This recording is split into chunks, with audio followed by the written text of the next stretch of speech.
So, Tre, what is the biggest difference for you playing professionally versus playing in college? Can I hold this?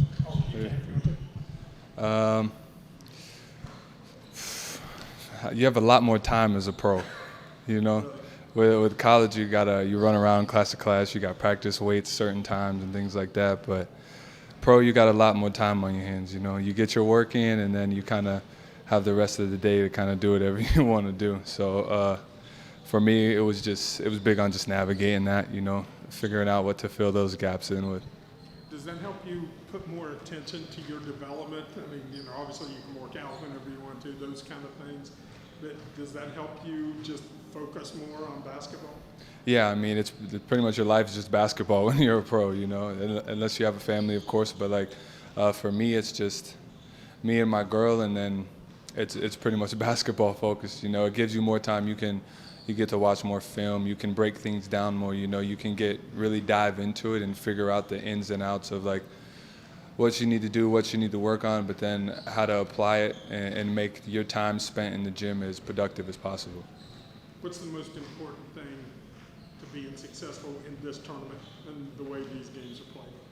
You know, I'm new to the whole concept, so I can't act like I'm a vet in terms of the TBT, you know, so I'm kind of still navigating it myself. But you ask me, basketball is basketball, you know. If you play the right way, you play together and you communicate with your teammates, then you could win these games, you know. You got to focus, you know, with the Elum endings and things like that. But if you get into that position and you have the lead, that's not too bad, you know.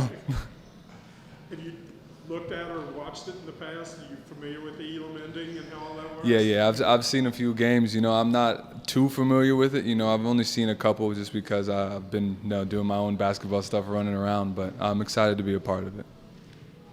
Everyone looks at the alumni teams that are in this. You all, Syracuse, Ohio State, obviously all the teams that get a lot of players back, but still y'all are spread over different years. You've gone on other places. Is it automatically an advantage that I think what, 6 of you played here and obviously have coaches that were part of the program here?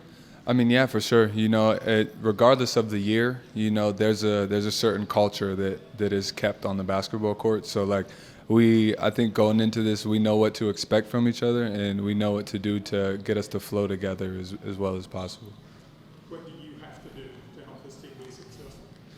For me, I think being I think I'm one of the younger guys in there, but if not the youngest, I'm not sure. But you know, it's just me bringing the energy, you know, communicating and just showing that even though that we're all a few years removed from college basketball, you know, we're still over there. We're playing pro, and just bringing that pro mindset into this and getting it to click as quickly as possible.